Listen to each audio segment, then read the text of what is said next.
Innovative educators with Brooke Folgers. Find community, find strategies, find hope.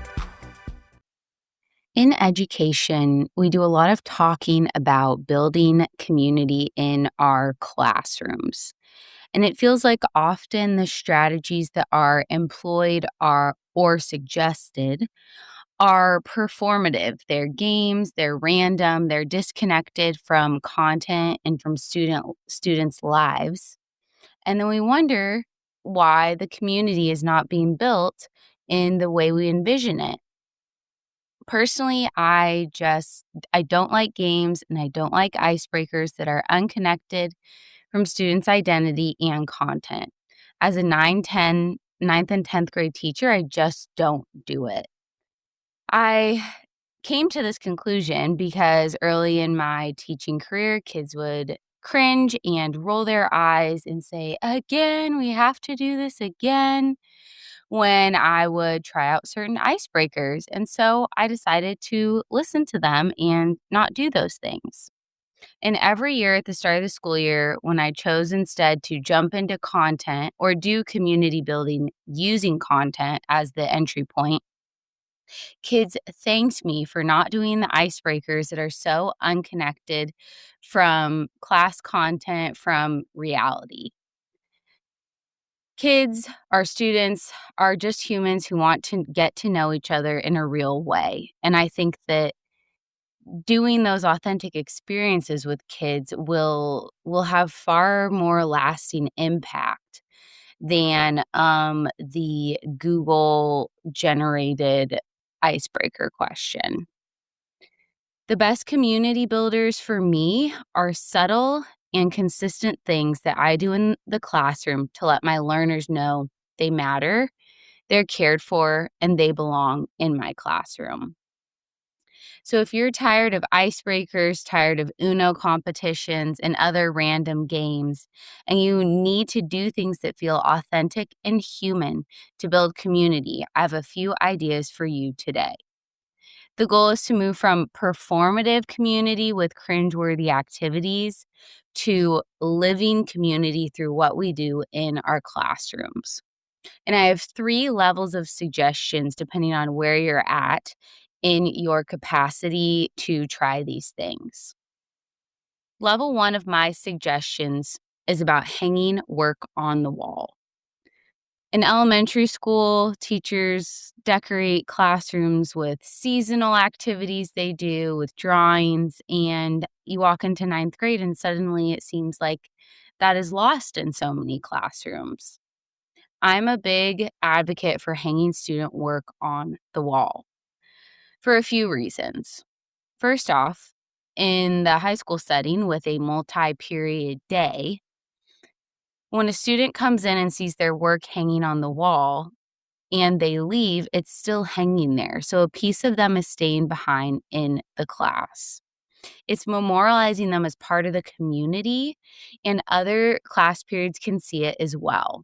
So it's not only signaling to kids that they matter in your classroom, but you can start to build connections across class periods between students. The other thing I would say about hanging work on the walls is to be equitable in what you post. Don't just post the best artwork or best writing.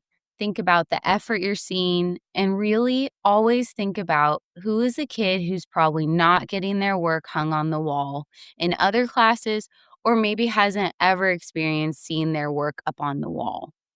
Put that kid's work on the wall. That will go farther for that kid than most any other kid. It's telling that kid that you see them and that their effort is valuable enough to be memorialized on the wall. In secondary, some of the things that you could hang up on the wall include essays, sketches. Kids love to doodle, so if you have some doodles or a back of a worksheet is covered in a beautiful drawing, hang that up. I hang up papers from students' sports events, holiday cards, rough drafts, sticky notes that they leave me, anything that can show the community that this student has been here and they matter to this community. My second level of suggestions is about resources. I recognize that many of us educators do not have access to funds from our school to buy things for our classroom or make enough money to buy tons of things for our classroom. So, when I suggest these resources, I'm suggesting the cheap and highly impactful resources. So, the first resource I would say you have to have in your classroom for building community is lotion. I always had a bottle of lotion near my desk. I work in a very diverse school. And so, very quickly, my black and brown students who did not want ashy skin would come and get lotion and talk to me if I'm at my desk. I even had kids who would come in outside of their class period, maybe during lunch or after school, and ask to get lotion. So many times, they're not just moisturizing their hands or their arms. It's often a very slow process that allows me to ask them a question or two, and quite often launches into them asking me a question, telling me about a situation, and a conversation being opened up that normally would not have been. I find that the lotion at my desk tactic works best with the boys. I've had so many male students use getting lotion as an entry point to asking me some tough questions or sharing some deep feelings. The other resource that I would highly recommend for building community in your classroom for high school specific is period products. You can get packs of pads at Costco for a very affordable price. You can ask for donations. I would ask your teachers union or your parent committees, whatever they are, for donations if those are hard to access. But having a drawer of period products for kids, especially for high schoolers who are awkward and are feeling awkward things about their body, it just makes things a little bit easier and feel a little bit like they're in a safe place to get what they need while they navigate this wild time in life. I've seen teachers who have a toiletries drawer where there's period products, there's small deodorants. I used to put face wash in mine, and just having a few things that for certain kids they do not have access to outside of school. And that makes a really big difference for them knowing that you have that available if they need it. I would say even the male identifying teachers in the room, you should be doing this too. Let's remove the stigma. There's so many female students and students who menstruate who I know are basically lying to leave class to go get period products to the male teachers who do not have supplies when they need it. So, if you feel a little uncomfy about having period products in your classroom, make a toiletry drawer and just announce it once a quarter. Just a reminder, kids, I have this toiletry drawer. There's pads, there's wet wipes, there's many deodorants. Please take what you need and be respectful of this. Just once a quarter, announce it, point it out to kids so they know. It's about giving kids dignity despite access that they might have outside of school, in school, and that will build community with your students. My level 3 suggestions are about authentic conversation.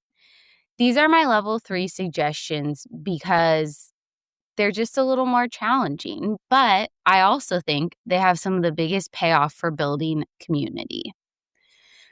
My first suggestion around authentic conversation is strategically letting kids derail, quoting, air quoting here, derail the lesson.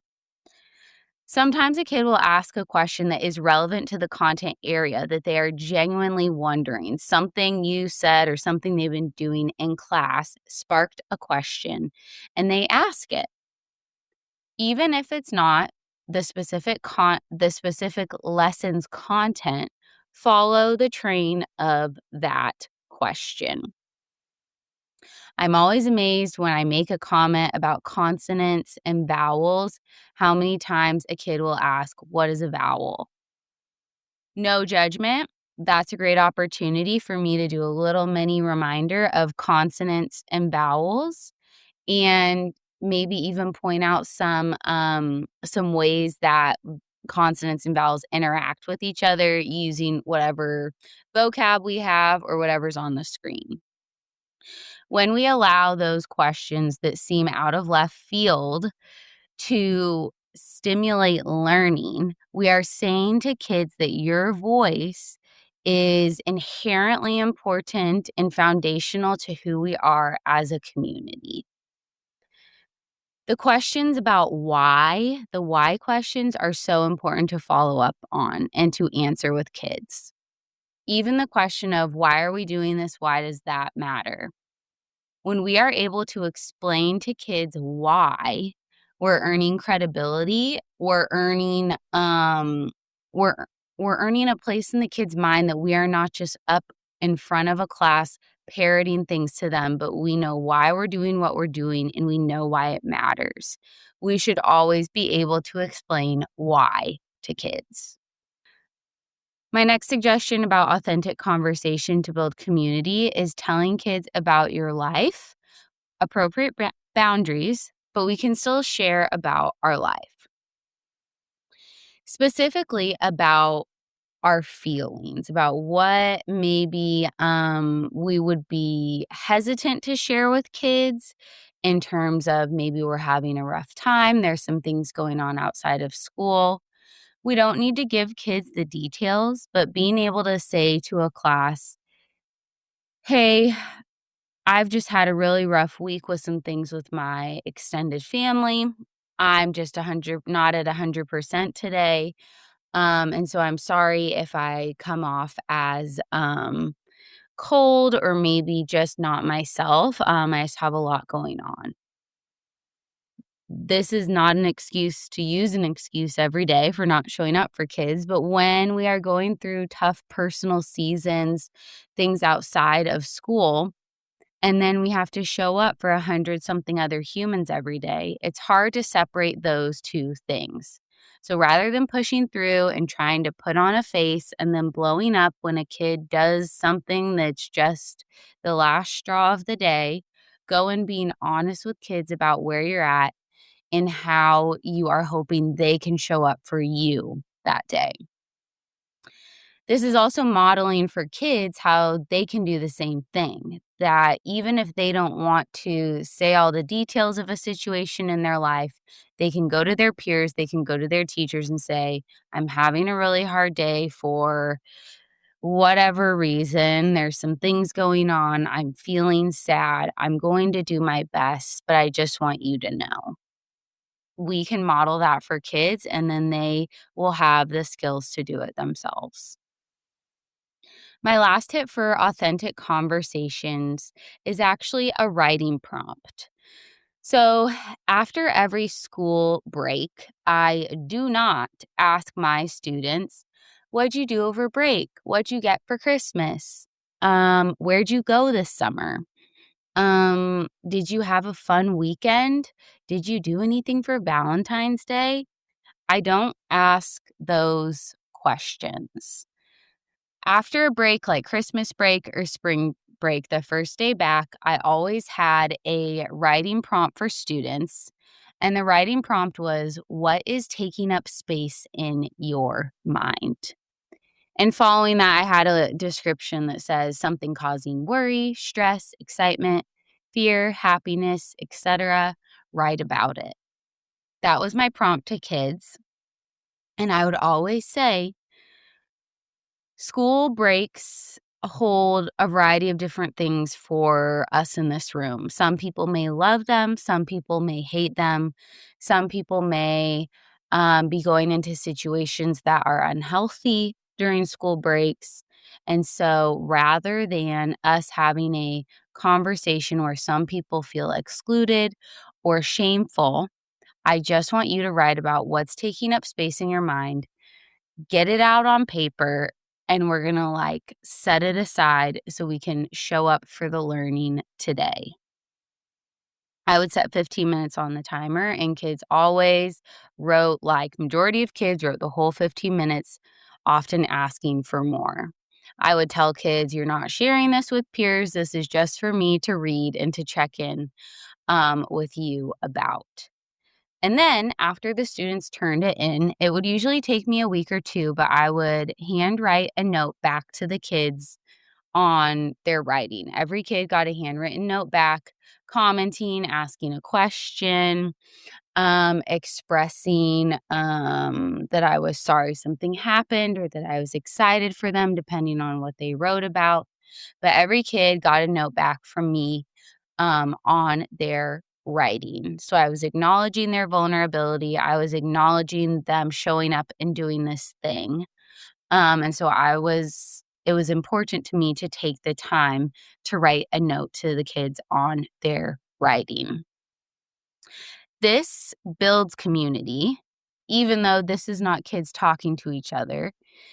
This shows kids that you are trustworthy, that you value the variance that comes with life in a school setting, and that you are setting up a safe space for them to express what is on their mind.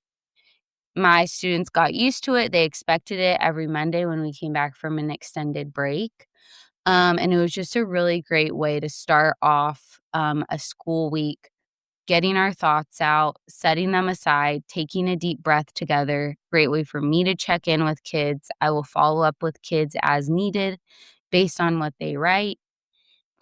There's a link in the show notes with that writing prompt if you want to try it out yourself. So that wraps up our 3 levels of authentic community builders that are not cringeworthy. So level 1 is hanging the work on the walls. Level 2 is having resources for students. And level 3 is authentic conversation. No more cringy attempts at community. Let's have real human attempts at community. Community is not 5 minutes at the start of a class. It's culture that we're building through space, place, and by recognizing the dignity of every person's humanity. So pick out one thing to try this week and see what it shifts for you and your students. If you enjoyed today's episode, make sure to follow the show so you don't miss what's next. Leaving a quick review really helps us reach more innovative educators. Join us next Tuesday.